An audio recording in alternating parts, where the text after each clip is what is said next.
Rome didn't just lose a battle in 260 CE. Rome lost its emperor. Not in a blaze of glory, not in a last stand. Captured alive and marched into Persian hands like a trophy, though how that happened is still debated. Near Edessa, on a boiling frontier, the most powerful man in the Roman world stopped being untouchable, and the imperial illusion cracked. This is the crisis of the 3rd century.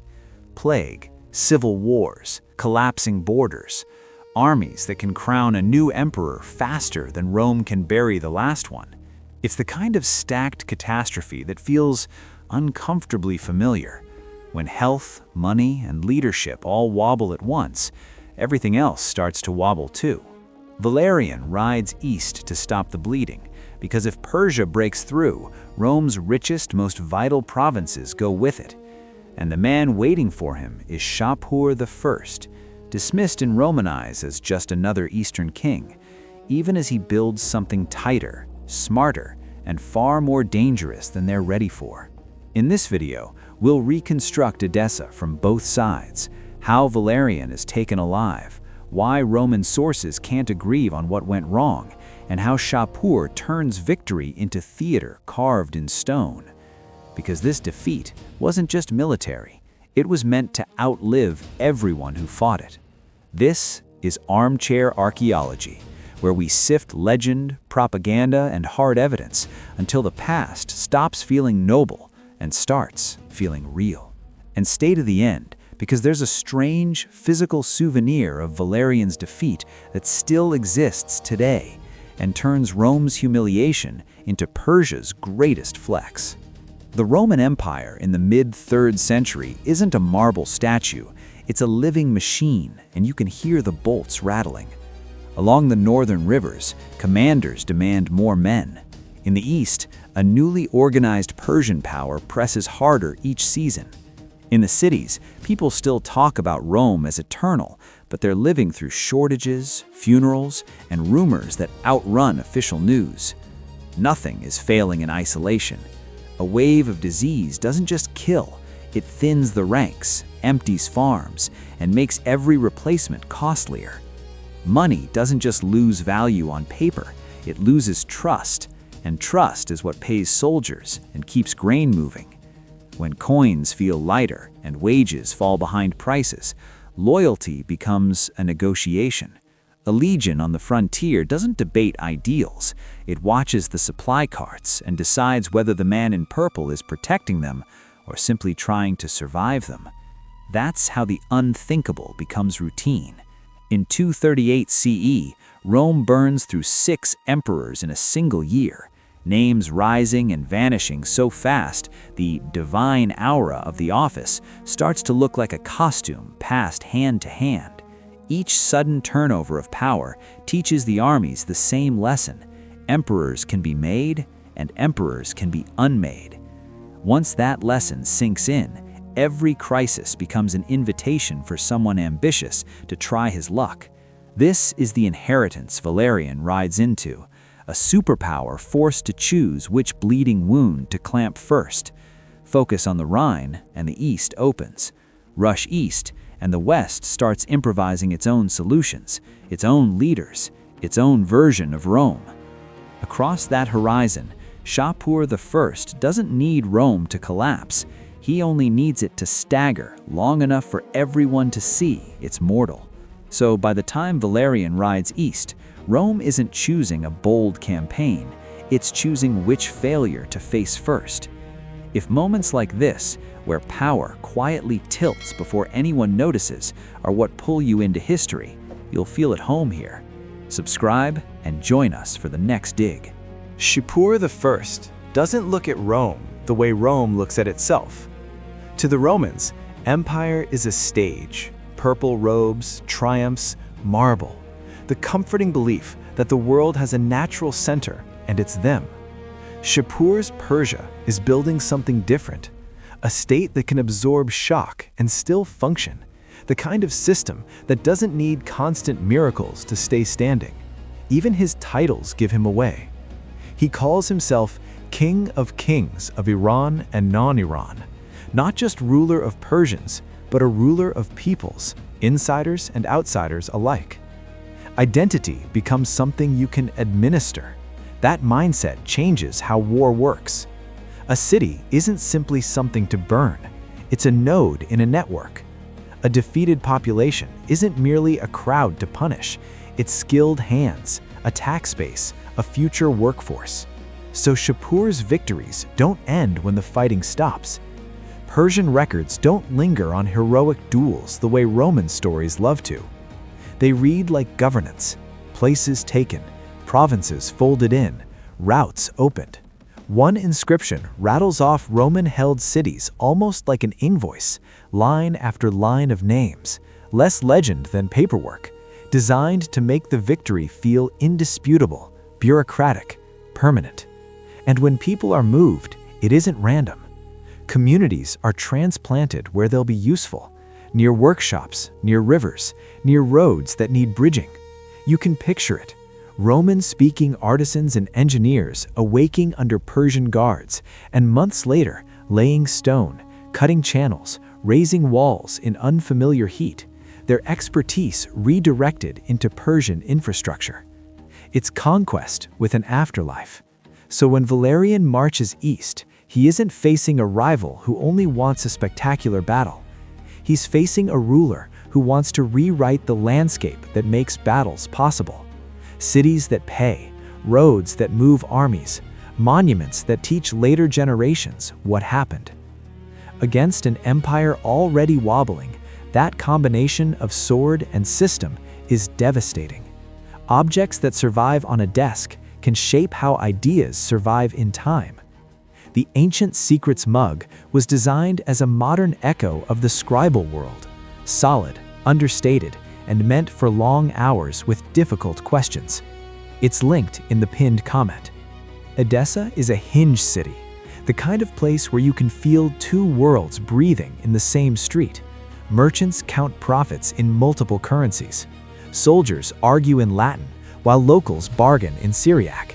Caravans roll in with cloth and spices, and behind them come tax collectors, scouts, and priests offering protection for a price. On paper, it's a fortress. In practice, it's a crossroads, and crossroads always collect trouble. The geography does most of the plotting. Edessa sits close enough to the Euphrates routes to feed an army, and close enough to the roads threading into Mesopotamia that whoever holds it can move troops quickly, stockpile grain, and deny the other side the same breathing room. It matters for the least romantic reason imaginable. It works. And on a border, whatever works becomes a magnet, useful to your friends, irresistible to your enemies. The city's politics carry that same in-between gravity. Edessa had spent generations learning how to survive between larger powers, sometimes a client kingdom, sometimes Rome's shield, sometimes its bargaining chip. It developed an identity built on resilience and divine favor, the kind of stories borderlands tell when they need to believe they aren't disposable. Later traditions even insisted Edessa had special correspondence with holy power, letters, images, blessings, because when you live where empires collide, you grab onto anything that makes the ground feel steadier. By the time Valerian is campaigning in the region, Edessa has become the place where every advantage concentrates: roads, supplies, prestige, expectations. And because everything concentrates here, so do mistakes. A win near Edessa could steady the east overnight. A disaster would travel outward along the same routes that made the city valuable in the first place, through markets, through garrisons, through rumor, straight into Rome's already fraying sense of control. Valerian doesn't ride east like a man chasing glory. He rides east like a man trying to stop the empire from splitting along its seams. By the time he takes the purple, Rome has learned a vicious rhythm. If the emperor feels distant, the frontier invents a closer one. So Valerian does the oldest Roman thing that still seems to work. He shows up in person where the danger is loudest, betting his presence can steady everything else. An emperor on campaign is more than a commander. He's a moving capital. He drags the treasury, the bodyguards, the court, the paperwork, the messengers, an entire state compressed into marching columns. Every delay turns into gossip. Every setback travels ahead of the army as a rumor. The soldiers watch him, not only for orders, but for reassurance that the center still exists, that the chain of command still reaches all the way back to Rome, and Rome can't afford to fight one fire at a time anymore. Valerian and his son Galenius effectively split the world between them, west and east, because the alternative is chaos choosing its own emperor. Even that fix feels improvised, like bracing a collapsing wall with whatever timber is closest. Valerian himself isn't a fresh-faced conqueror. He's older, seasoned, a senator-emperor with duty written into his posture. Picture the optics: an aging man in armor under Mesopotamian heat, the sun hammering his helmet, officers arguing over rations, scouts returning with reports that never sound complete. Soldiers stare a beat longer than usual, measuring him in a way that has nothing to do with affection and everything to do with whether tomorrow holds. Authority in this century runs on belief the way modern systems run on confidence. The legions believe in the emperor, the cities believe in the legions, the provinces believe their taxes buy protection. Lose a battle and you lose men. Lose the emperor and the belief can unravel faster than any enemy advance. So Valerian presses forward, trying to force a decisive outcome before the empire's many crises fuse into one. At this point, do you think Valerian still had real choices, or was the system already deciding for him? It's the kind of question the sources themselves never fully answer. The approach to Edessa doesn't feel like a clean march towards glory. It feels like walking into a tightening knot. The camps swell: men, pack animals, wagons, cooks, scribes, so many bodies that the air itself turns heavy. Water tastes of dust and old leather. Latrines creep closer to tents than anyone admits. In an age before antibiotics, an army can start losing simply by lingering in the wrong heat for too long. On the Roman side, the world is supposed to be orderly. Standards in view, distances shouted, formations measured, the comfort of a plan you can diagram. Valerian's presence should steady nerves until it does the opposite. With the emperor watching, hesitation feels like betrayal, and a tactical pullback looks like tomorrow's rumor of another civil war. Shapur's side treats the same ground differently. This isn't a set-piece arena, it's a pressure chamber. His cavalry appears, vanishes, appears again, archers turning distance into a weapon. The Romans' best habit, locking shields and holding ground, begins to feel like being held in place while the sky keeps stinging. The environment starts scoring points too. A crowded camp becomes its own enemy, sickness moving faster than commands, heat draining men who can't shed armor without feeling exposed, supply lines that look solid on parchment but fray under constant harassment.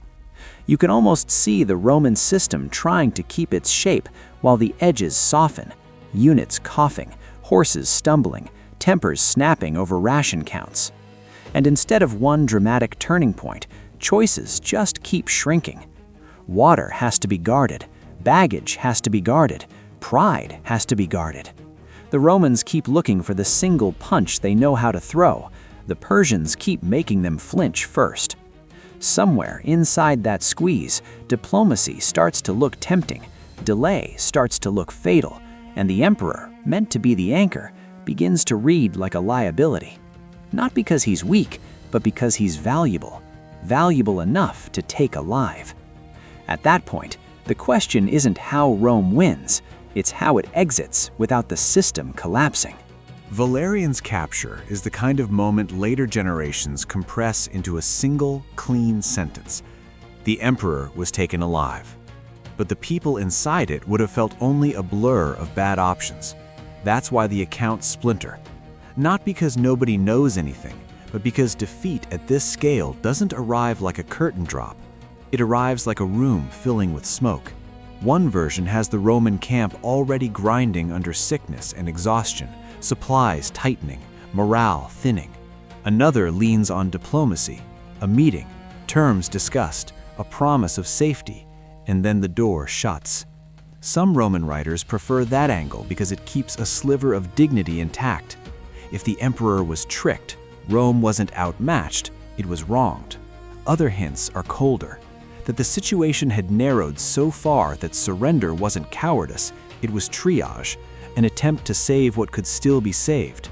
Whatever the exact sequence, the mechanics tell their own story. An emperor isn't a lone figure you can capture like a standard. He moves inside a protective swarm, guards, officers, clerks, messengers, the human scaffolding of the state. For Valerian to end up in Persian hands, that scaffolding has to wobble first. Commands stop traveling cleanly, units hesitate, eyes drift to the edges of the camp instead of the standards.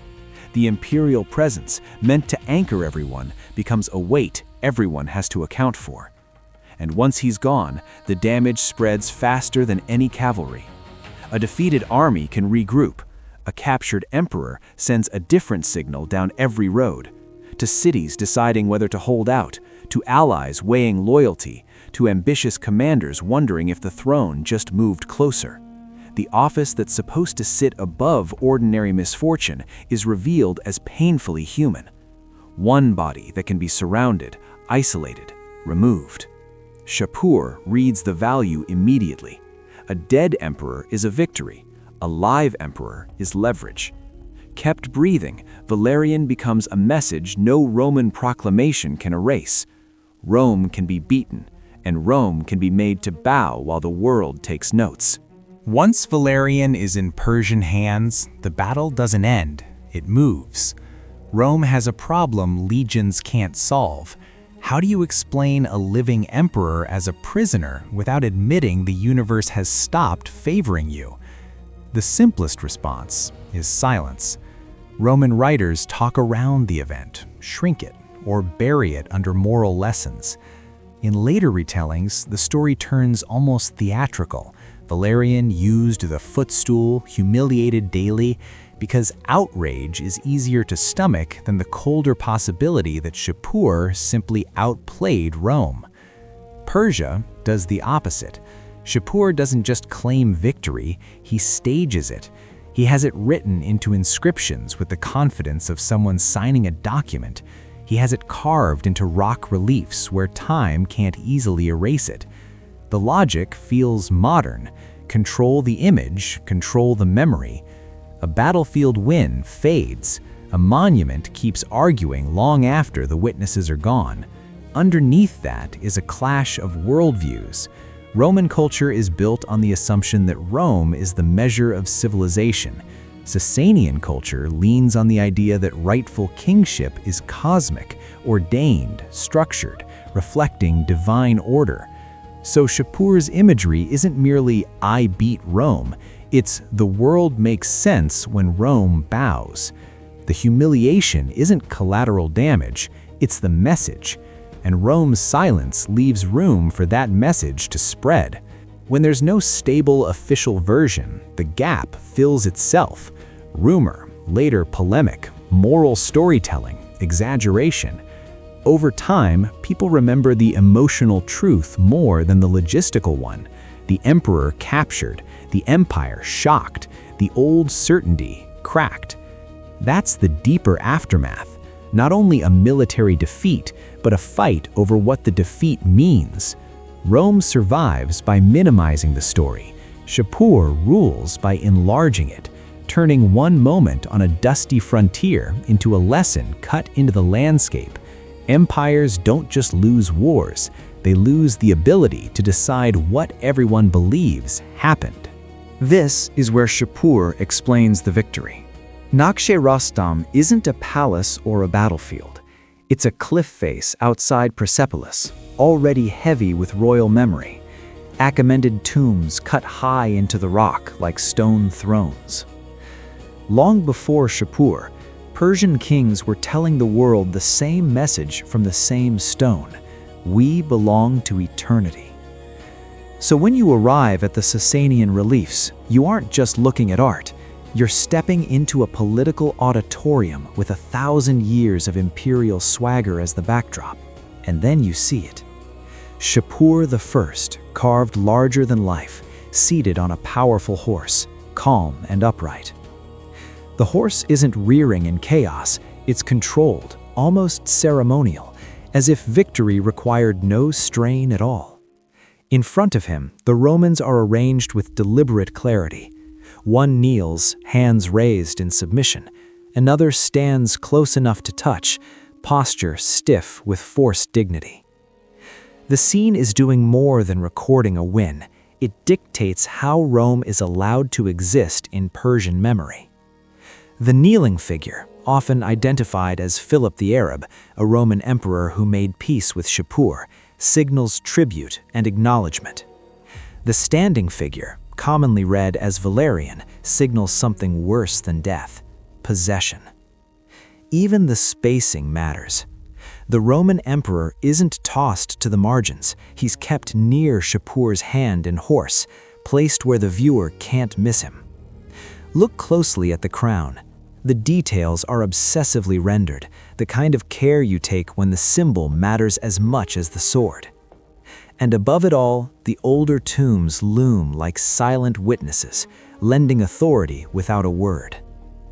Shapur isn't presenting himself as a lucky warlord. He's placing himself in a sacred Persian imperial lineage, Rome reduced to supporting characters in a much longer story.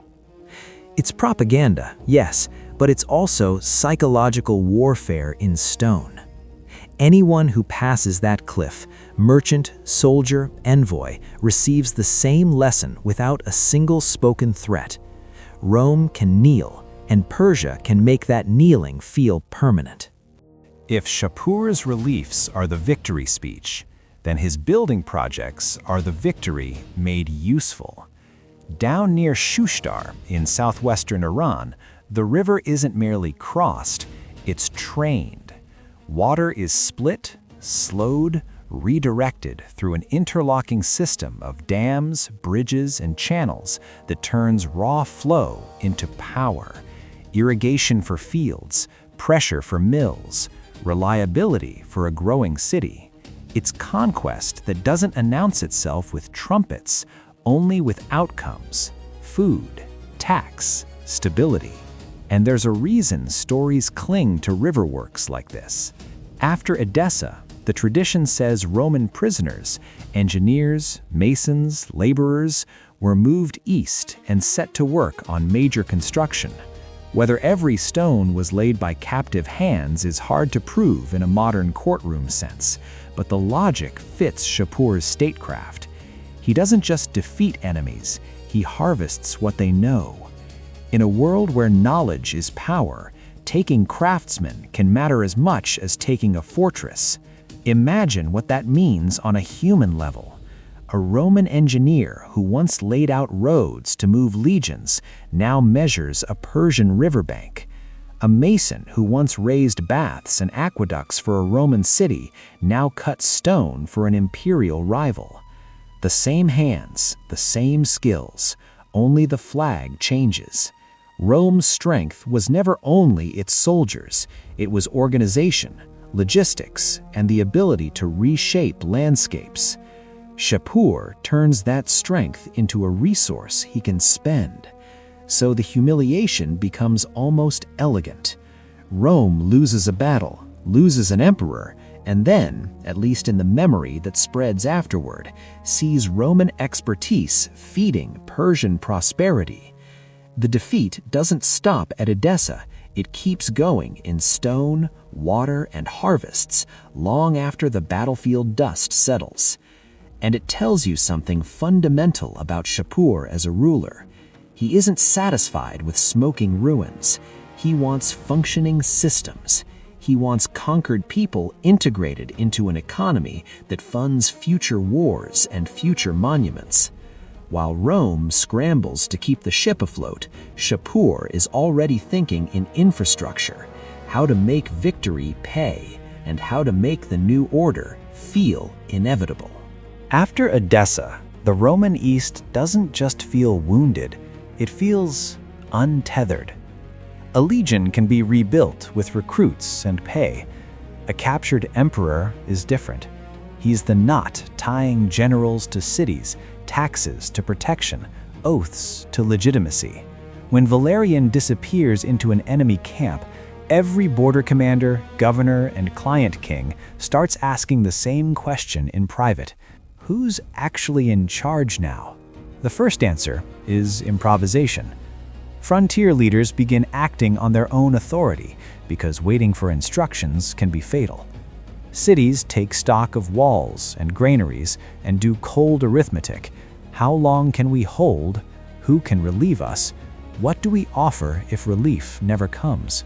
Loyalty, once framed as sacred duty, turns into negotiation measured in food, cavalry, and promises.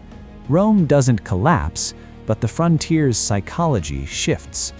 Persia is no longer a nuisance to punish, it's a rival that can set the tempo.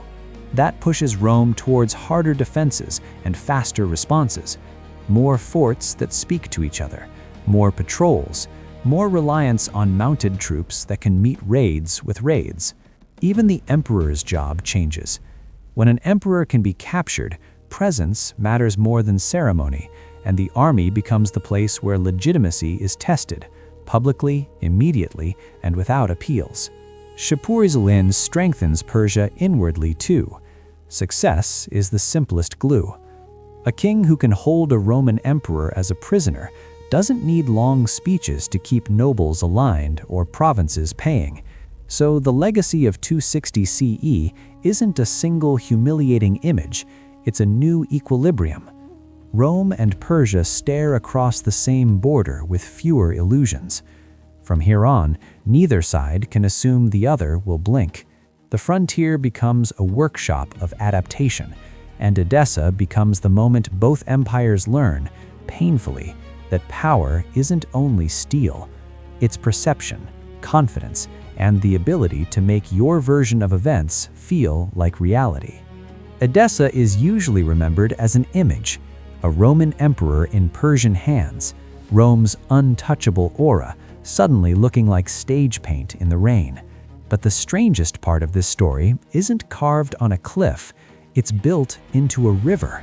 The physical souvenir of Rome's humiliation isn't a relic in a museum or a lost imperial banner.